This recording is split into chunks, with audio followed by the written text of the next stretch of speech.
My name is Margaret Dowd. I'm the mayor of the city of Mackinac Island, Michigan. I have been mayor for 35 years. I'm a lifelong resident of the island, and it's a very, very unique place. There are many, many historic buildings on the island. We always say that Fort Mackinac is on the hill of history. It was under 3 flags, British, American, and French. They've done a very good job in restoring it. There's a lot of reenactments that go on there. Grand Hotel dates back to 1887. So we have many, many old buildings, but they have a very special charm. When you get off the boat, you step back in time. You step back in time. No cars. No cars.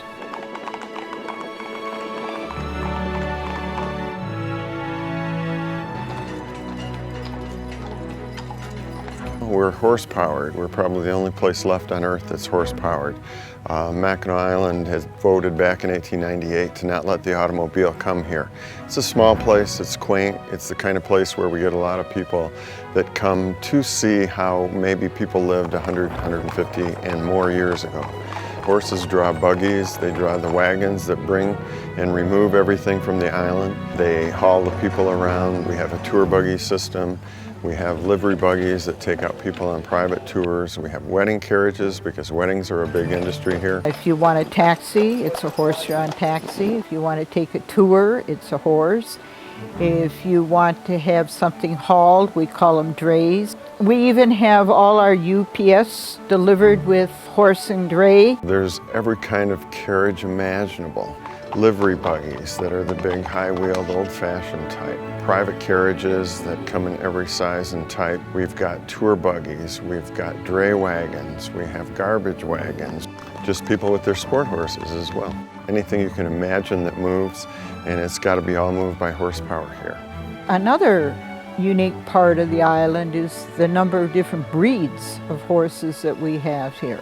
We have the Hackneys, we have Friesians, we have the beautiful big teams that pull the Grand Hotel buses, all different kinds of breeds. So if you're really a horse lover, it's a dream to come to the island and have a unique experience with all the different kinds of horses that are in one spot.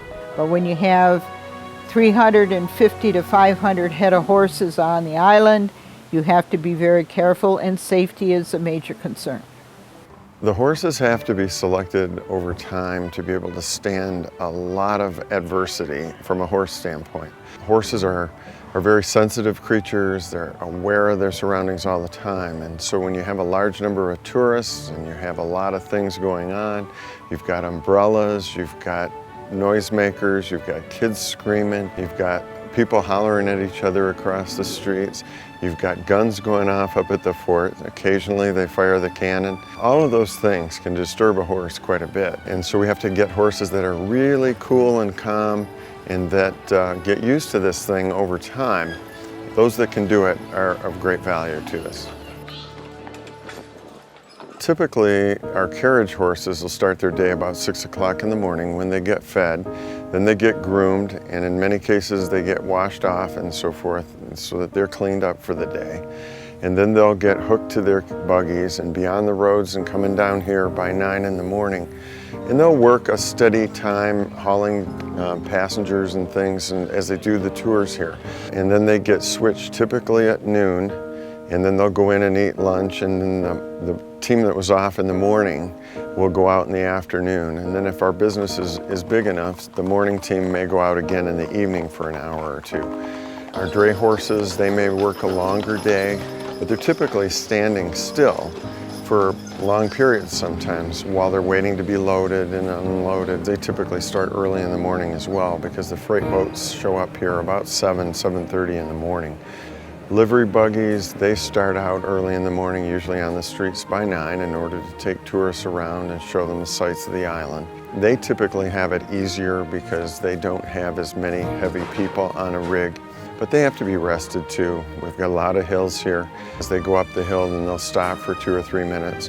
Gives the drivers a time to tell the people about what they're seeing as well, but actually it's blended in so that the horse can get a break, and then he can go on up the hill and go wherever else the driver's taking them.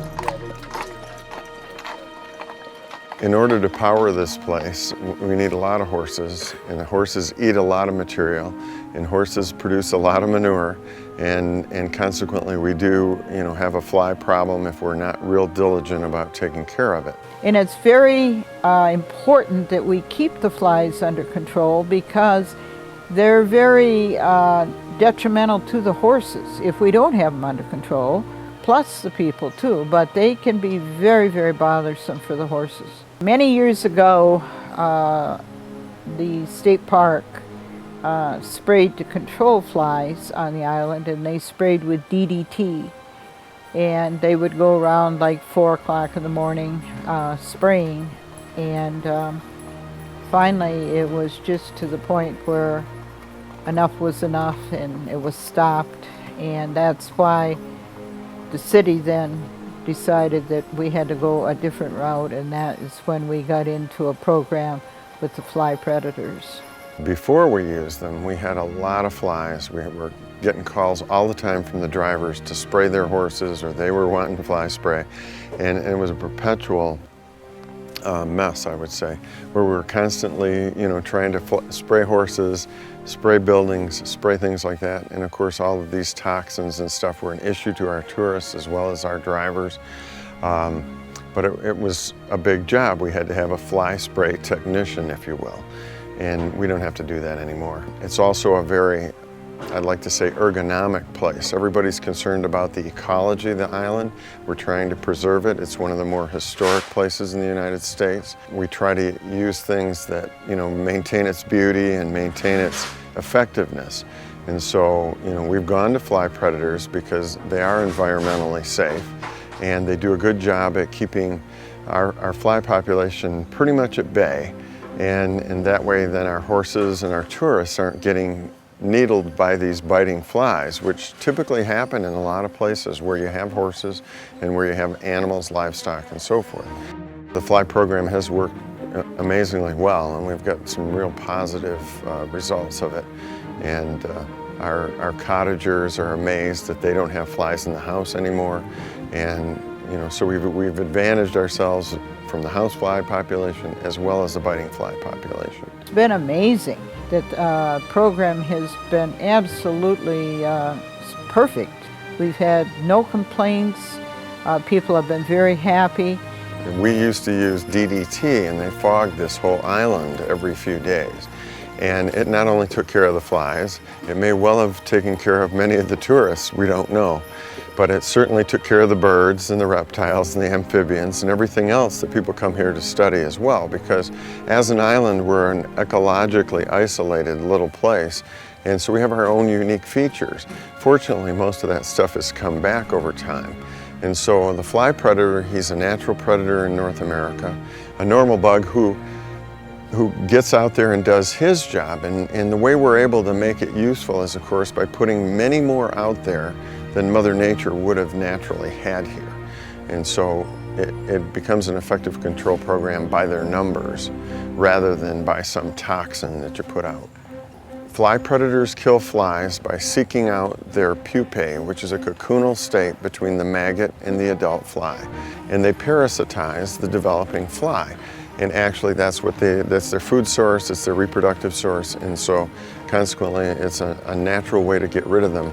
You just have to put an army of them out there in order to be able to get a good fly control program. And I like to call it our good army, and that's what it takes in order to fight the bad army. Fly predators are tiny, minuscule insects, and people stop me all the time and want to see them when I am out distributing these things. And they're amazed at how small they are. And typically you don't see them. They only fly a foot or two high. They go do their job, and that's all they bother is these fly pupae. So they're not on anything, you don't see them. They don't bother anybody, but they do bother the flies. Fly predators are put out on Mackinac Island primarily by me. We put them where there are manure wagons, where there's spillovers. We put them near the barns. We put them wherever there's decaying vegetation. If somebody is putting all of their yard waste and things in a pile somewhere, we have to put the fly predators in those areas so that they can find these pupal state of the fly and kill them. So there's quite a distribution going on. There's a number of places on the island where they clean up the manure off the streets and then they pile it until it can be hauled away later. And so we put fly predators out in those areas. We have paddock areas where horses are fed large round bales, and those are big generators of biting flies, and so we have to make sure we get plenty of predators to those areas as well. They come in a neat little package, and I can put out as many as 420,000 of these in a day to all of these places.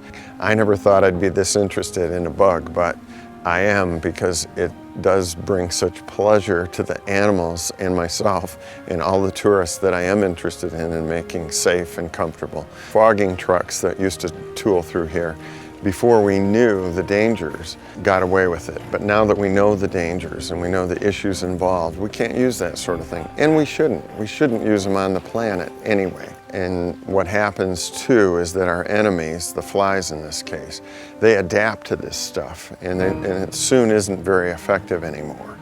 And so no matter what you use, there's always got to be a search ongoing in order to find something else that works. And the fly predators work, and they're busy little beavers that go find these issues for us and take care of it. And they've been around for thousands, if not millions of years. And so I doubt that the fly is going to develop a new reproductive system that's going to protect him against the fly predator. So we've got an ecologically sound thing that will continue to probably work for us forever. Before we started this aggressive fly program here with the fly predators, we would get typically 200 or 300 flies bothering every horse on the island all day long. And now we may get 1 or 2 or 3 on a team of horses.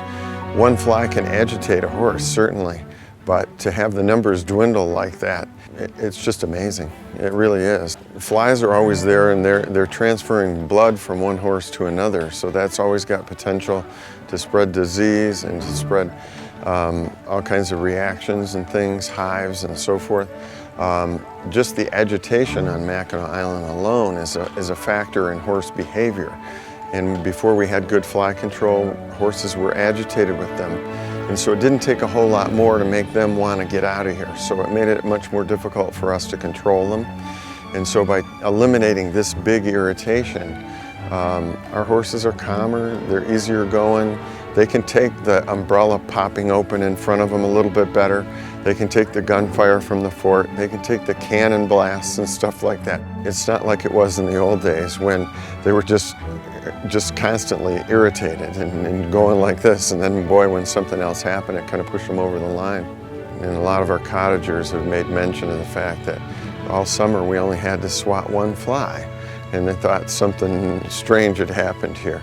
And so, they would ask if had we been nuked or something, because there were no flies. This place is a show place, and we try to keep it that way. Tourism is our only industry, and so it depends on people wanting to come here and that they be comfortable. We want them to be happy. We want them to have a great experience, and I think it's very important that we serve the public and make their trip to the island very unique and enjoyable. And therefore, we want to make sure that they're not bothered with flies and that they will come back and visit us again. When somebody asks me if these fly predators work, I just ask them if they're standing here on this island. I said, can you imagine how many flies we might have if we didn't use them? And I can only tell you that from the millions we had to the few that we have now, they work fantastically. And they work 24/7 like nobody else does. And that's the advantage.